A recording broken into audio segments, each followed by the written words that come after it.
Hello everyone, I'm Lucy Fanger, CEO of On Technology Partners, and I'm proud to be sponsoring our new program, Women STaRs. In each episode, we will spotlight an amazing woman and the struggles and triumphs that she has faced. Then we will reflect and share her insights. Our goal is to engage, entertain, and explore the women STaRs in our world today. I hope you enjoy. I want to thank you all for listening today. My name is Shanti Harkness, and I'm the Media Manager for On Technology Partners, a woman-owned company addressing cybersecurity and risk. Join us as we share the reflections of women just like you that have survived struggles and embraced triumphs in their lives. Today, we'll be talking with Sara Jo Smith. Sara Jo brings energy and passion to her career, community, and volunteer organizations. You'll often find her asking questions, in deep listening, or laughing with people. Relationships and communication are at the heart of everything she does, and she strives to perpetually improve on her interpersonal skills and knowledge of this complex world we inhabit. Currently, Sara Jo is structuring and arranging on-balance sheet corporate financing for mortgage originators, real estate investment trusts, private equity funds, and other large institutionally funded real estate companies at KeyBank in Cleveland, Ohio. She also works as liaison with product partners at Key to advise clients on solutions ranging from equity and debt capital markets, permanent mortgage solutions, commercial mortgage-backed securitizations, agency, life company placements, advisory work, derivatives, foreign exchange, and treasury and investment management. Sara Jo, thank you so much for taking the time to speak with me today. I'm excited to talk with you. So before we begin, why don't you tell us something that others may not know about you or something exciting about yourself? As most people who know me, I wear my feelings and sort of my life out loud. So not much that people don't know about me, but something exciting is I'm 36 weeks pregnant with my first child. So I'm very excited to take on a new role in my life as a mom. Oh, congratulations. Thank you. That is very exciting. Yeah. All right, so let's dive right in. Let's do it. We know that triumphs don't come without their struggles. So talk to us a little bit about what some of your biggest struggles have been. This can be either professionally or personally, and how you were able to get through those struggles and what kind of an impact they had on your life or career. Mm-hmm. I think this is a broad answer, but I think finding the struggle is finding the right type of people to surround yourself with, whether that be your closest, romantic relationships, friendships, colleagues. So I've managed to, I feel like now at the age of 37, I found a really core group of people to surround myself with. They challenge me, they support me, but they were there for me when, times are tough. And so I think that that's a curated experience for everyone. And it's not a straight line or a steady ship, because people come in and out of your life and your life circumstances change, and what kind of support. But I would say understanding people is a huge part of that too. Understanding their capabilities, their motives, all of that. So I'm very fascinated in general by the human psyche. So I read a lot of books on emotional intelligence and social intelligence. We are at the core as human beings. So that complicated answer, but that's my answer. Yeah, I definitely agree that, having that good core group of people around you is crucial in helping you to get through anything and everything, really, and just helping to keep you strong and keep you, pushing through. Mm-hmm. So Sara Jo, what are some tips or tricks that you have used to help you get through challenging times? I am a huge proponent of self-care. So I'm not an absolute disciplined person when it comes to things, but I definitely every day try to eat well, exercise, laugh, and get good sleep. And that's something I always do. But when I'm struggling with stress at work or, a time of sadness brought on by conditions in life, or just, you feel blue, that's when you really have to focus on those things to make sure you can recover from them as quick as possible. I know from my own experience, the self-care is huge. And where I struggle the most is with getting enough sleep, because I feel, if I feel stressed out during the day, or I haven't been able to get as much, accomplished as I had hoped, then that will kind of drag into the evening. And then I'm getting to bed later and later. And then I'm stressed out because I'm not getting enough sleep. And then I'm tired the next day. And it's just like this really vicious cycle. Yeah. Yeah. So definitely getting good sleep is huge. And it's not easy, because I think you're faced with the question of, I'm not going to accomplish something I wanted to accomplish, but I'm doing that for the sake of my health. And it's that's stressful in and of itself too. But the next day when you wake up, you might bring a little bit more energy to the things you have on your list. So yeah, it makes it a lot more stressful the next day if you don't get enough sleep, because you're starting the day on, half a tank of gas, and, and it's just, it makes everything more challenging. You're more emotional. You've got a shorter fuse, at least in my case. Yeah, for sure. That self-care is so important for all of us to remember. So let's take a moment now and focus on your biggest triumph. Can you share what that was and what's made it such a great triumph for you? I find this a very interesting word, triumph. It's such a strong word. It's like, well, what's that one thing? I think for me, I've always been I was a serious kid. I'm a serious adult. I mean, I like to laugh and have fun and make people feel at ease. But I remember sitting in my sophomore year English class of high school, and we were asked what's most important to us. And even at that age, I have this in a diary notebook thing for this class, was my biggest goal was to achieve balance in life. Ooh. So I think my biggest triumph is I think I've gotten to a place where I have a fulfilling career. I have a relationship with a partner that is everything and more than I could have ever wanted. I have friends that are interesting and challenging and bring me a ton of joy. And I'm giving back to my community, which is something in the last couple of years I've been able to focus more time on. So my biggest triumph is curating a life that I'm very happy and proud of. I love it. And I think that that's something, whether we're consciously aware of it or not, we're all trying to achieve that, to have that balance in all areas of our lives. And kudos to you for achieving it. Well, and it ebbs and flows. And sometimes I really suck at one part, for a couple months, but overall I can get back to a good place. So I'm very grateful for that. I love it. And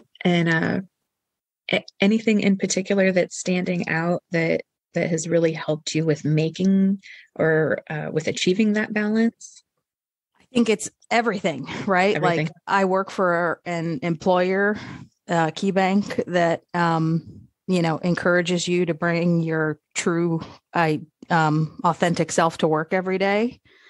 I've worked in places where that wasn't the case. And once you remove that element, for 8 to 10 hours a day, oh man, your life, good luck. Yeah.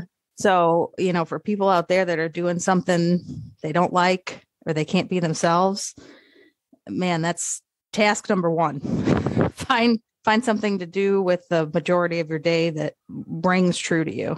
I mentioned my partner, my husband, he has been just a tremendous source of joy and support. We met just 2 years ago. It was a quick romance. We're having a baby. I mean, that's been amazing to experience. And even just to experience the people in my life reacting to him and us has been such a treat. So like I said, and, my friends, curating this group of friends that, again, challenges me, makes me happy, needs me, it's good to be able to feel like you can help people, even in the small ways. And then also finding these community organizations that I feel like speak to something that I've wanted to improve. I sit on the board of the Hispanic Business Center in Cleveland, and their core mission is to help small entrepreneurs grow their business in Cleveland, focused on Hispanic population, but we help everybody. And helping people help themselves has always been what I want to do. I want, I know there's lots of needs out there, but I particularly get excited with someone that has the passion, energy, and drive and is willing to work hard, but just doesn't have all the tools to give them those tools to help themselves. And then they go on to help more and more people. So all of those things has helped me achieve that feeling of balance and feeling like I'm living a good life. I love it. Absolutely perfect. So that leads me into my next question. So, as a woman, we juggle so many different things. Well, there's career and family, household responsibilities. Sometimes there's illnesses or caregiving. So how do you maintain a work-life balance? And what do you think that employers could do to be more supportive of that balance? Like I said, I have struggled and complained about work-life balance a lot. I've been working in corporate America for 15 years, and it's not easy. Nobody does it right. There's no single right answer, but something that's worked for me, and it hasn't made me popular with my bosses and colleagues, is creating pretty strict boundaries. Like when I'm on vacation, I'm not looking at my email. I'm not answering emails. Please, teammates, have my back while I'm out. I'll have your back while you're out. I'm in a sales role, so that's not an easy thing to pass on. There's trust and relationships and all kinds of things to get involved. But for me, being able to check out mentally from work for a couple weeks a year, without looking forward to that, without knowing I have that, without experiencing that the stress of work is constant, and I don't think evolutionarily designed to be that way. So we need to be able to relax. So, that's one simple boundary. And, it only affects a couple of weeks a year, but I talk about it all the time. and I encourage my younger colleagues to do the same. Like, that's a boundary I've set. In my first few years of work, I couldn't set that boundary, right? You're low on the totem pole, and you just have to do what you got to do when you got to do it. But as I gained credibility, and people knew what I was capable of, I very firmly, set that expectation.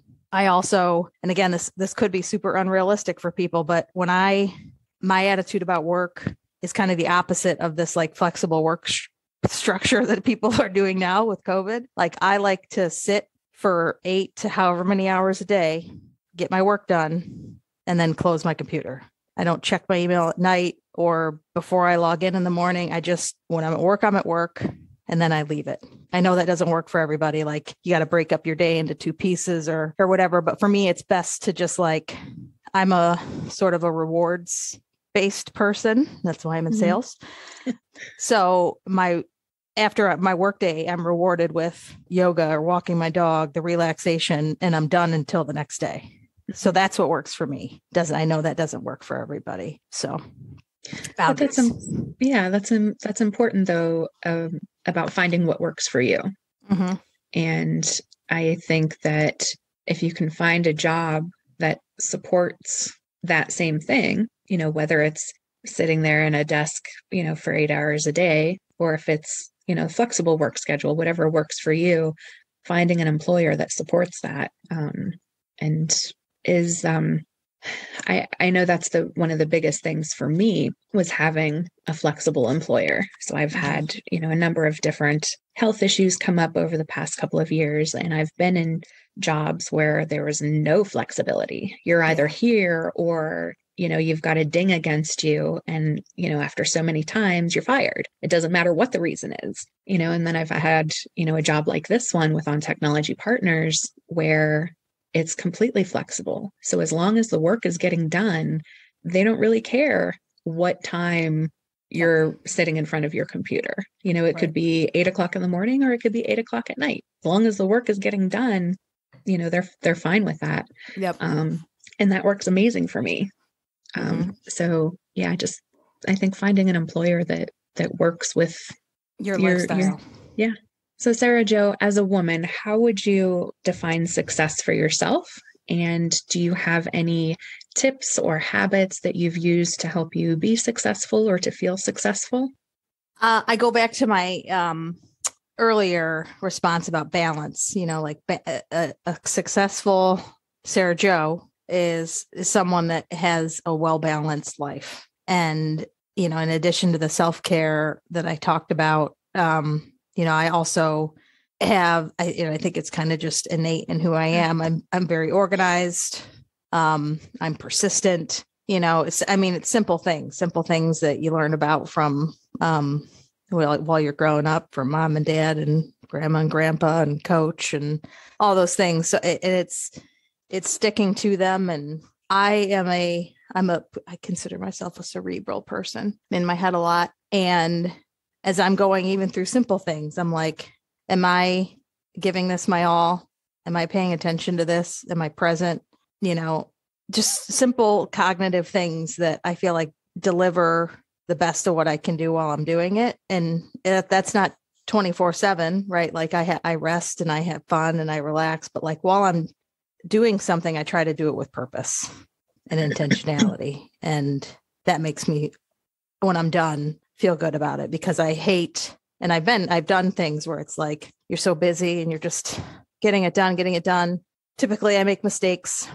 Mm-hmm. Those mistakes bite me, then they frustrate me and nag at me. And so I've just tried to, that's my way of rectifying it, is being more present, even if it's at the expense of, I can't multitask as well as I hoped I could and get as much done as I thought I could. When I'm doing something, I try to do it well.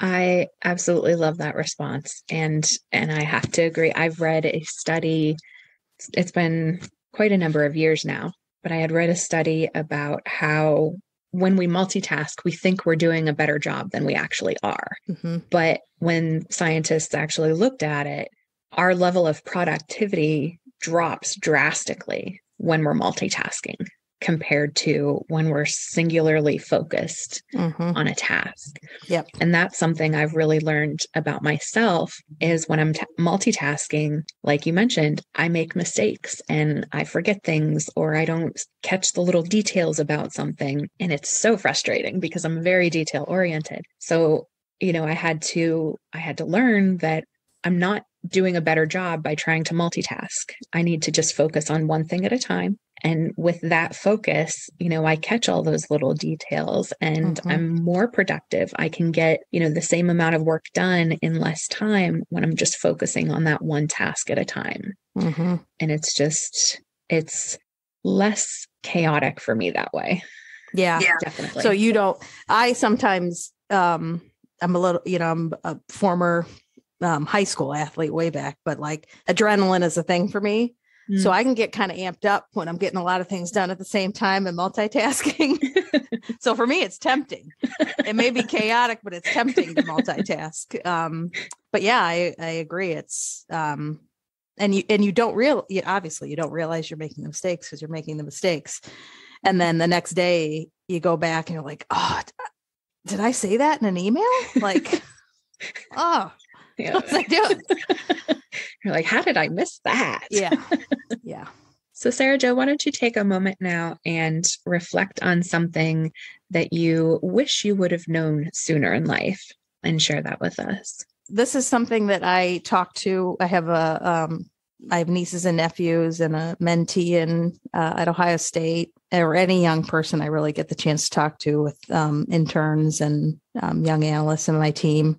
And the advice is dependent on the person. It's really more geared towards a serious person like me, which a lot of the people that I interact with tend to be, is to have more fun.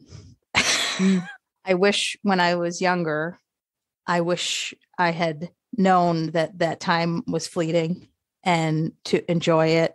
Don't be reckless, but have fun. Make time for that. Don't be so serious. Things can wait and they'll probably get done anyway.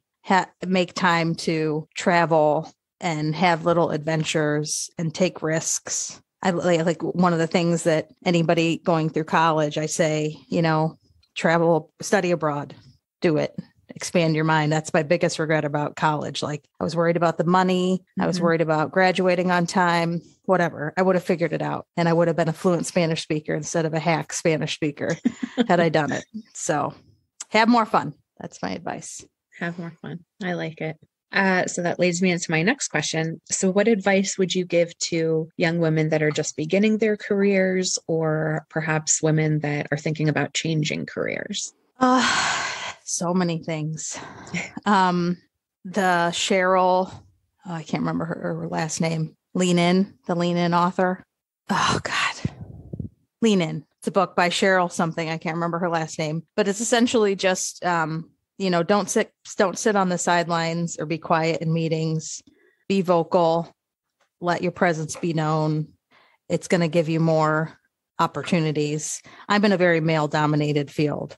Maybe 10 to 15% of the people I work with are women. And I wouldn't say it's inhibited me, but I feel like I have to be a little bit more boisterous to be noticed, to be seen, to be taken seriously. So definitely, be known. Don't be shy. Being shy doesn't do much for you in your career and again, I'm in sales.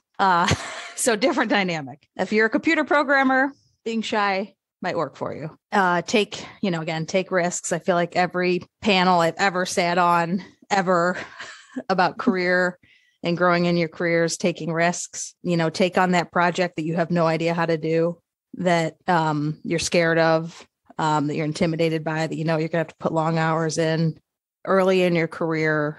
Do those things. You will grow. It will do amazing things for your confidence to look back having done those things. What other advice? Talk to a lot of people. That's something I frankly still don't do very well, is like reach out and have those different roles, whether it's a mentee, there's all different kinds of like sponsor, just have people that know you, know what you're capable of, that you can ask, when you're at a juncture in your career of, should I take on this project? Should I make this lateral move? Should I think about going to another company? Someone you can talk to that's been there, done that, grow that network. Tell yourself you deserve it. Because for me, it was always like, oh, I don't want to take up their time. They're busy. People want to help. People, like, I think I said earlier, like being able to help people brings me a great deal of joy. Just because I've lived a little bit, I can help you. I love it. Be respectful of their time, but tell yourself that you deserve it and that they want to help and grow that network. Excellent. Excellent words of advice. Thank you. Mm-hmm. Sara Jo, we're at the end of our interview now. Okay. Do you have any last words that you'd like to share with our listeners? Any parting words of wisdom that you'd like to share? Oh dear. No, I won't try. I won't try to summarize a long soliloquy. I would I'm very excited to be asked to join and share what little I know with the community out there. And as a I can get on a gender soapbox from time to time, but I try not to too often. But, I do know that there are fundamental differences between men and women. Again, in my career, male dominated, I've had to, I think, pivot and adjust my behavior a little bit, not a lot, because I do feel like I can be my true self. But it is something you, unfortunately, as a woman, have to keep in the back of your mind. How is this being interpreted because of the way I look and sound relative to some of the other people in the room? And that's just, we live in a complex world of a lot of different styles and appearances. And, I think we're all becoming, thankfully, more aware of our biases that exist in society. And we all need to be more thoughtful about how we're presenting ourselves, how we're interpreting other people. I said I wouldn't go on into a soliloquy, but I did. So just be a good person. That's my last bit of advice. Be kind. I think it's great advice. Be a good person. It's absolutely great advice, and more people need to take heed of that advice. More than we would like to admit sometimes. Yes. So Sara Jo, if someone wanted to get in contact with you, how would they get in touch with you? Probably despite a Jane Doe-like name, you can find me on LinkedIn very easily if you search for Sara Jo Smith. Send me a connection request or a message, and I'd be happy to connect. Excellent. Thank you. Mm-hmm. So Sara Jo, it's been an absolute privilege speaking with you. Thank you again so much for taking the time for this interview. Thank you, Shanti. It was nice talking to you. On Technology Partners wants to thank you for joining us on this episode of Women STaRs. If you'd like to appear on a future podcast episode, or if you'd like to nominate a woman to be interviewed for Women STaRs, please email stars@ontechpartners.com. My name is Shanti Harkness. Until next time, have a great day. Thank you for joining us on today's journey. Remember, you are all women stars. If you wish to learn more about our Women STaRs program or want to be a guest on our show, contact us at stars@ontechpartners.com. And thank you to On Technology Partners for helping me make this program a reality.